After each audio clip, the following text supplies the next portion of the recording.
ndabasuhuje ndabifuriza kugomba kugira ibihe byiza abakurikiye Juri TV.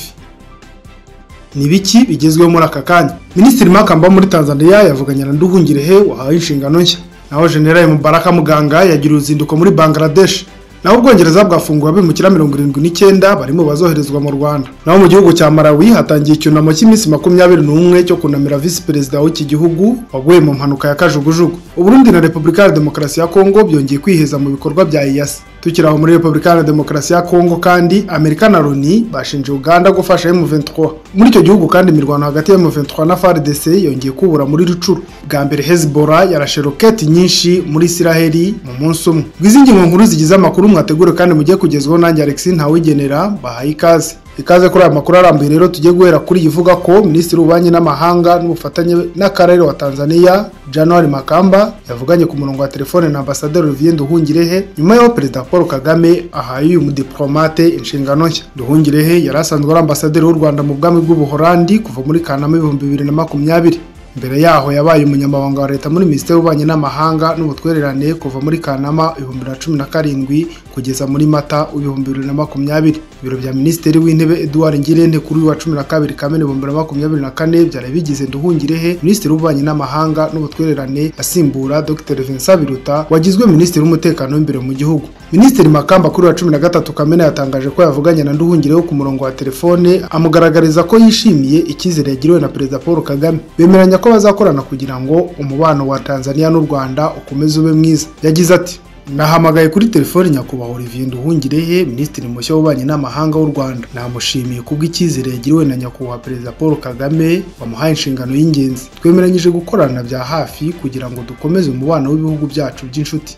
Ambassadeur Nduhungirehe yasubije Minisitiri Makamba ati: wakoze kumpamagara kuri telefone kuri iki gitondo. Honorable Minisitiri January Makamba, unyifuriza ibyiza. Tanzania n'u Rwanda ni inshuti rwose kandi mpa agaciro gakomeye umubano wacu w'ubufatanye mu bukungu. Niyemeje gukorana nawe mu kuwukomeza no gukomeza uwa EAC yacu. Indi mirimo Ambassadeur Nduhungirehe yakoze irimo kuba umujyanama muri Ambasade y'u Rwanda muri Ethiopia hagati y'2007 ndetse n'2010 no muri Leta Zunze Ubumwe za Amerika kugeza mu 2015. Kuva mu 2015 yabaye umuyobozi mukuru w'agateganyo muri Minisiteri y'Ububanyi n'Amahanga n'ubutwererane ushinzwe imiryango mpuzamahanga. Muri uwo mwaka kugeza mu 2017 Ambassadeur y'u Rwanda mu Bubiligi. Mu yandi makuru muri Jeri, ikibazo cy'abanyarwanda barangije ibihano bari barakatiwe n'urukiko ICTR kimwe mu bihanzwe amaso kuri Ambassadeur Olivier Nduhungirehe. Ambassadeur w'u Rwanda wungirije mu muryango w'abibumbye Robert Kayinamura yatangaje ko iki gihugu cyiteguye kwakira abanyarwanda 6 bacumbikiwe by'agateganyo muri Niger babuze igihugu kibakira. Mu kuboza mu 2021 nibwo leta ya Niger yakiriye abanyarwanda 8 bari barimo barangije ibihano n'abagizwe abere babaga mu nyubako z'urukiko mpuzamahanga mpanabyaha rwashyiriweho u Rwanda i Arusha. Abandi zigira nyirazo Prote, Colonel Nteziryayo Alphonse, Capitaine Sagahutu Innocent, Mugiraneza Prosperi, Major Nzuwonemeye François Xavier, Lieutenant Colonel Nsengiyumva Anatori na Lieutenant Colonel Muvunyi Tarsisi. Muvunyi wabaye umuyobozi w'ishuri rikuru rya gisirikare yasanzwe yarapfiriye mu Bwogero tariki ya 10 Kamena 2023 azize uburwayi. Tariki ya 7 Gicurasi 2023 Nsengiyumva nawe yasanzwe mu nzu yapfuye. Aba bombi bazize uburwayi. Imbere y'akanama Karoni gashinzwe umutekano kuri wa 11 Kamena 2024 Perezida w'urwego mpuzamahanga rushinzwe gukora imirimo y'insigira n'inkiko mpanabyaha ERMCT Graciela Gatti Santana yasabye ko ikibazo cyakemurwa mu buryo burambye. Uhagarariye Guyana, Malta n'Ubusuwisi nabo basabye ibihugu gufasha uru rwego gukemura ikibazo cy'abo banyarwanda. Gusa Ambassadeur Kayinamura yagaragaje ko u Rwanda rusanze rwakira abarangije ibihano ndetse n'abagizwe abere ku byaha bya jenoside bakisanga mu bandi bityo nabo babishatse bataha. Ambassadeur Kayinamura yagize ati: u Rwanda ruributsa akanama ko mu nama zose zarwo n'ubuyobozi bw'urukiko bwo mu gihe cyashize n'ubu guverinoma y'u Rwanda yashimangiye kenshi ko aba banyarwanda bahawe ikaze mu gihugu cyabo. Birajyana na gahunda ya guverinoma aho ibihumbi byagize uruhare muri jenoside barangije igifungo ubu babana mu mahoro n'abarokotse. Abasesenguzi mu bya politike basanga urwego rukuriye diplomasi mu Rwanda rwagombye gushyira ingufu muri iki kibazo. Hakabaho ibiganiro hagati ya leta ya Niger ndetse na guverinoma y'u Rwanda. Uburyo aba banyarwanda batahukanwa mu rwababyaye bagasubizwa mu buzima busanzwe nkuko byagendekeye Musoni Strato na Major Bernard Ntuyahaga barangije ibihano byabo mu Bubiligi no mu Budage. Tukiri makuru arebana n'u Rwanda kandi General Mubaraka Muganga yagira uruzinduko muri Bangladesh. Umugaba mukuru w'ingabo z'u Rwanda Mubaraka Muganga kuri wa gatatu tariki ya 12 Kamena 2024 yatangiye uruzinduko rw'akazi muri Bangladesh ku butumire bwa mugenzi we w'icyo gihugu. Uru ruzinduko rutumiwemo na mugenzi we wa Bangladesh ruzamara iminsi 3 mu rwego rwo kurushaho gushimangira ubutwererane hagati y'ingabo z'ibihugu byombi. U Rwanda na Bangladesh bisanzwe bifitanye umubano n'imikoranire mu bya gisirikare, aho mu mwaka wa 2018 abasirikare b'u Rwanda 39 bahawe amahugurwa yo kubungabunga amahoro yiswe Shanti.4 yabereye mu gihugu cya Bangladesh. Ibihugu byombi bifitanye umubano mu bya diplomasi guhera mu 2012. Biri mu bifite umubare munini w'ingabo mu butumwa bw'umuryango w'abibumbye mu kubungabunga amahoro hirya no hino ku isi. Ibihugu byombi bisanganwa ubufatanye mu zindi nzego. Mu 2023 leta y'u Rwanda n'iya Bangladesh zashyize umukono ku masezerano y'ubufatanye mu by'ingendo z'indege zafasha mu guteza imbere ubuhahirane n'ubutwererane hagati y'ibihugu byombi. Mu yandi makuru, Ubwongereza bwafunguye abimukira 79 barimo bazoherezwa mu Rwanda. Leta y'Ubwongereza yafunguye by'agateganyo abimukira 79 badafite ibyangombwa barimo bazoherezwa mu Rwanda hashingiwe ku masezerano ibihugu byombi byagiranye mu Kuboza mu 2023. Abimukira bafungiwe ahantu hihariye mu mpera z'ukwezi kwa kane kwa 2024, ubwo Minisitiri w'Intebe w'Ubwongereza Rishi Sunak yaramaze gutangaza ko aba bambere bazoherezwa mu Rwanda mu cyumweru cya mbere cya Nyakanga kwa 2024. Icyari kigamijwe cyari kugira ngo hatazagira utoroka. Itariki ishyirwa mu bikorwa yaje guhinduka bitewe n'amatora ateganyijwe muri Nyakanga kwa 2024. Guverinoma imenyesha urukiko rukuru ko ryimiriwe mbere gato ya tariki ya 24 y'uko kwezi. Abanyamategeko bunganira abimukira batangaje ko bamaze gufungurwa nyuma yo gutanga ingwate. Barimo 50 b'ikigo cya Duncan Lewis Solicitos, 15 ba Wilson na 14 ba Bailey for Immigration Detainees. Duncan Lewis yatangaje ku rubuga rwa X agira ati: "Duhagarariye abari bafunzwe 50 kandi twemeje ko bafunguwe nyuma yo gutanga ingwate. Abakiriye benshi muri bo barokotse itotezwa n'icuruzwa. Abimukira bafunguwe by'agateganyo basabwa kujya bagera ku buyobozi kugira ngo babamenyeshe ko batigeze batoroka. Nibwirizwa rizarangira ubwo bazaboherejwe mu Rwanda. Kohereza abimukira bizashingira ku bazaba mu matora muri Nyakanga 2024. Muri Mata Sunak yasobanuye ko natsinda aribwo bizashoboka." Tujye mu makuru avugwa hanze y'u Rwanda, aho duhereye mu gihugu cya Nigeria, aho kugwa kwa Perezida Tinubu kwatumye benshi bacika ururondogoro. Perezida wa Nigeria Bola Tinubu yanyereye ndetse agwa hasi ubwo yari mu gikorwa cyo kwizihiza imyaka 25 ishize igihugu kibonye demokarasi. Amashusho agaragaza Perezida wa Nigeria Bola Ahmed Tinubu agwa mu ruhame akomeje guca igikuba by'umwihariko mu baturage b'icyo gihugu. Bamwe bavuga ko ari igisebo mu gihe abandi bagaragaza ko ari impanuka yaba kuri buri wese.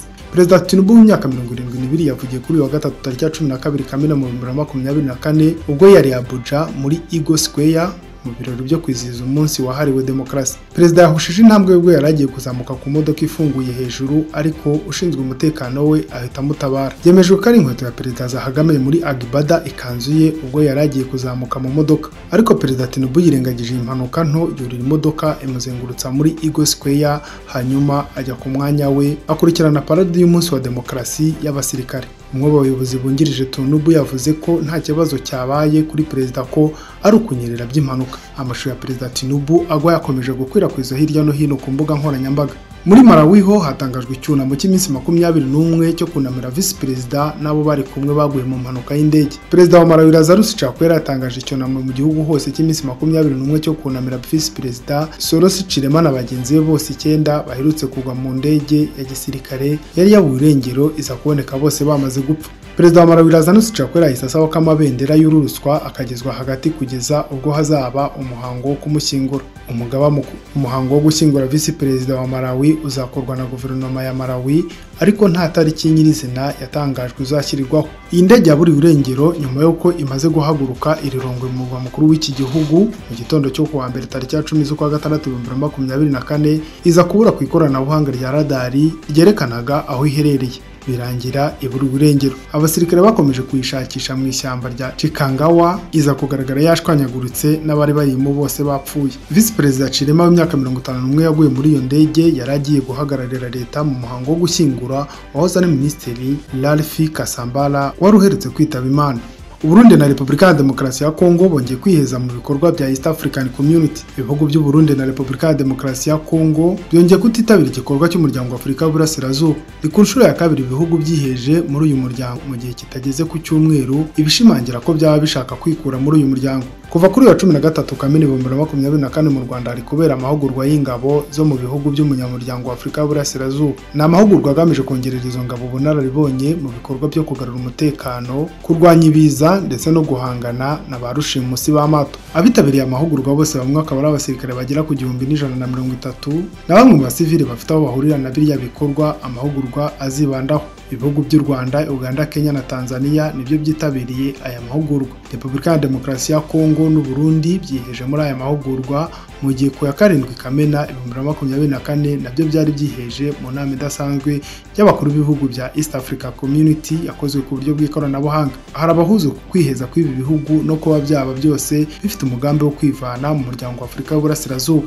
ahanini biturutse ku kuba byose bihuriza ku kutemeranya ku murongo uyu muryango wihaye ikibazo cy'intambara mu burasirazuba bwa Repubulika ya Demokarasi ya Kongo hagati y'ingabo z'icyo gihugu zifatanya n'iz'u Burundi, iza SADC, FDLR na Wazalendo mu kurwanya gusa umutwe wa M23. Abo muri leta ya Kongo bashinjije umutwe wa M23 guterwa inkunga n'u Rwanda na Uganda. Igihugu cy'u Burundi cy'abasesenguzi bemeza ko cyabaye imbarutso yo kudahuza kw'ibihugu bya East African Community bituritse ku kuba cyaraciye inyuma icyemezo cy'ibindi bihugu byo mu muryango byo kohereza ingabo kugarura amahoro muri Repubulika ya Demokarasi ya Kongo, cyo kikohereza izindi kurwana ku ruhande rwa FARDC, ibyaje gutuma ubwo butumwa bwa EAC bunanizwa busoza ntacyo bugezeho. Igihugu cya Tanzania cyo kugeza ubu gifatwa nk'igifashe impu zombi kuko nubwo kitabira ibikorwa bya EAC kinafite ingabo muri iyo ntambara zoherejwe mu butumwa bwa SADC. Ubutegetsi bwacyo bukemeza ko kuba kiri muri EAC na SADC ariyo mpamvu cyatanze ingabo kuko zagiye mu mutaka wa SADC.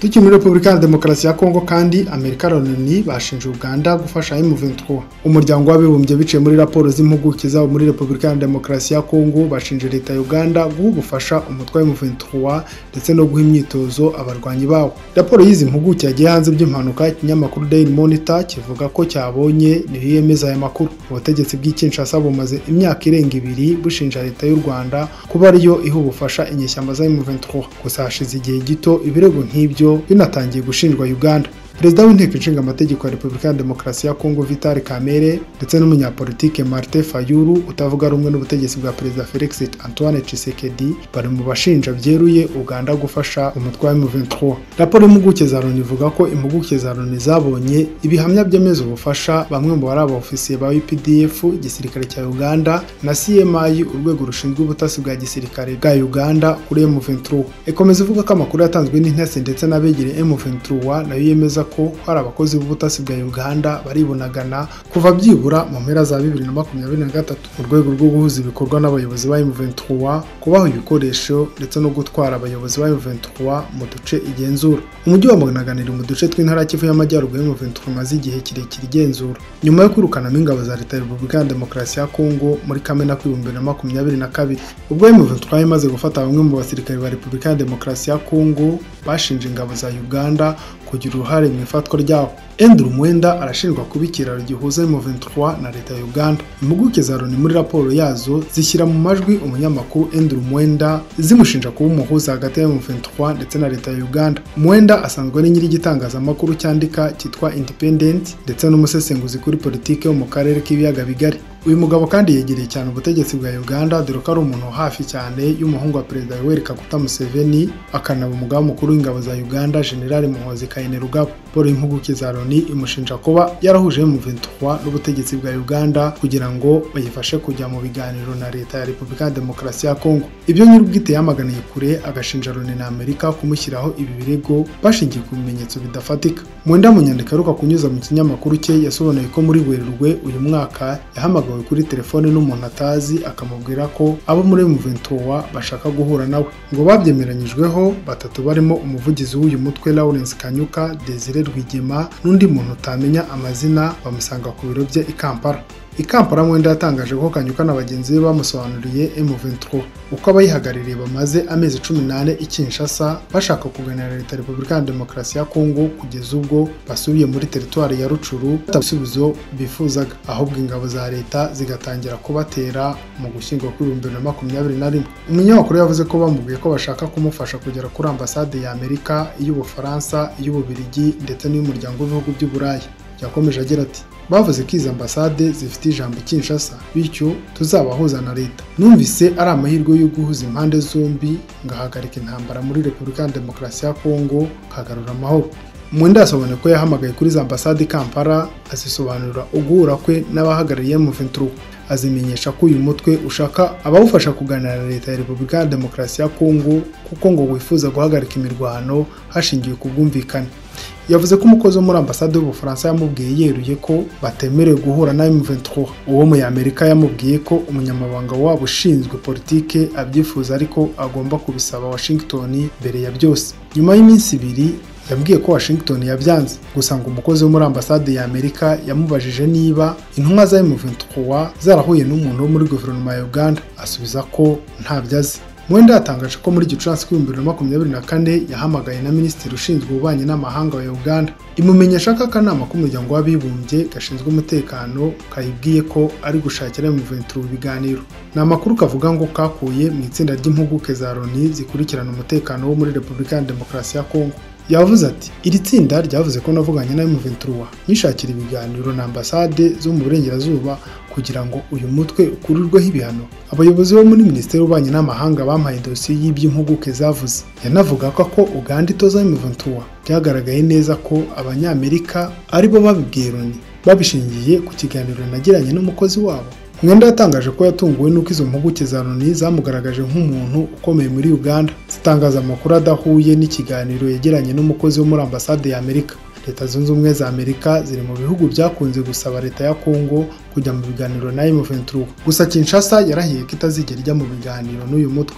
Aho muri Repubulika ya Demokarasi ya Kongo kandi umupolisi yarasiwe ikanyatsi mu ntambara FARDC yahanganyemo na M23. Umuyobozi wa polisi ya Kishishe yarashwe mu ijoro ryo kuwa kabiri tariki ya Umuyobozi wa polisi ya Kishishe yarashwe mu ijoro ryo kuwa kabiri tariki ya 11 z'ukwa gatandatu ikanyatsi mu mirwano hagati ya FARDC na M23 ikikije umujyi wa Kanyabayonga, intara ya Rubero wo muri Kivu y'Amajyaruguru. Amakuru akomeza avuga ko abasivile 5 bakomeretse nyuma y'ibisasu byatewe muri ako gace kari kuberamo imirwano kandi bikomeje kwibasira abasivile muri uyu mujyi uherereye mu majyepfo y'ubutaka bwa Rubero. Iyi mirwano yibanze mu bice bya Bulinde na Butolongora nko mu birometero 10 uvuye mu mujyi wa Kanyabayonga. Ibyo byabaye kuri wa gatatu, akaba ari umunsi wa 17 imirwano imaze iri kubera muri kariya gace. Benshi mu baturage bo muri kariya gace bakomeje kwimura imiryango yabo ikanyabayonga kugira ngo birinde iyi mirwano. N'ibiri imiryango 50,000 bimutse bahunze iyo ntambara bakaba bari mu buzima bubi cyane. Tutarava muri Kongo kandi imirwano hagati ya M23 na FARDC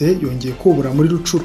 Imirwano yongeye kubura hagati ya M23 na FARDC n'abafatanyabikorwa bayo muri iki gitondo ku mudugudu wa Watongola nko mu birometero 10 uvuye muri komine yo mu cyaro cya Kanyabayonga muri teritwari ya Rucuru. Nk'uko amakuru aturuka muri ako gace atangazwa n'uruhande rwegereye leta avuga ko inyeshyamba za M23 zateye ibirindiro bya FARDC mbere yo kwirukanwa n'ingabo za Kongo zishyigikiwe n'inyeshyamba za Wazalendo, ngo imirwano ikaba ikomeje hafi ya Kanyabayonga. Societe civile yahongo ikaba yongeye kumenyesha ko kuva ku mugoroba w'ejo ngo iri huriro rya FC M23 riri gukoza ibirindiro muri Rwindi na Vicumbi ku mupaka uhuza Repubulika ya Demokarasi ya Kongo na Uganda.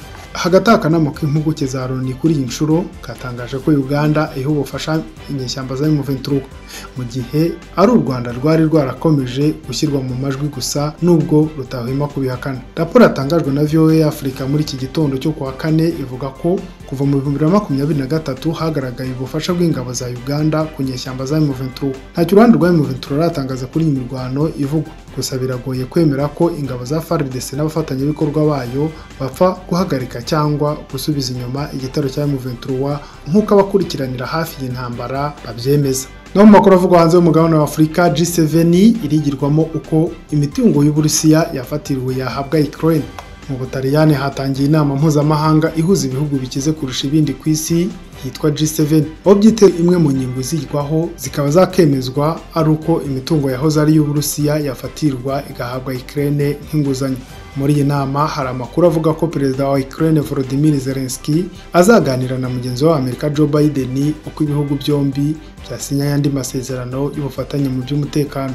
Uwo mutungo bivugwa ko uzahabwa Ukraine nk'inguzanyo ungana na miliyari 50 z'amadolari y'Amerika. Iyi ikaba inkunga yashimishije ubutegetsi bw'i Kiev kuko izabufasha kwiyubaka no gukomeza guhangana n'Uburusiya. Abadiplomate bavuga ko iby'aya masezerano byarangije no kwemeranywaho hagati ya Washington ndetse na Kiev. Uretse ingingo y'Ukraine n'Uburusiya, ikindi gikomeye giteganyijwe nuko Papa Francis azatangira ijambo. Akaba ari ubwa mbere umuyobozi wa Kiliziya Gatolika agize icyo avuga muri iyi nama. Iyi nama irabera ahitwa Borgo Egnazia mu majyepfo y'Ubutaliyani. Ubusanzwe inama ya G7 yitabirwa n'ibihugu bikize kurusha ibindi aribyo Canada, Ubufaransa, Ubudage, Ubutaliyani, Ubuyapani, Ubwongereza na Leta Zunze Ubumwe za Amerika. Mbere hahozemo n'Uburusiya babukuramo. Ku rundi ruhande ariko Ubushinwa nabwo ntiburimo. Ubutaliyani bwakiriye inama bwatumiye kandi ibihugu bya Afurika birimo Kenya, Algeria ndetse na Tunisia.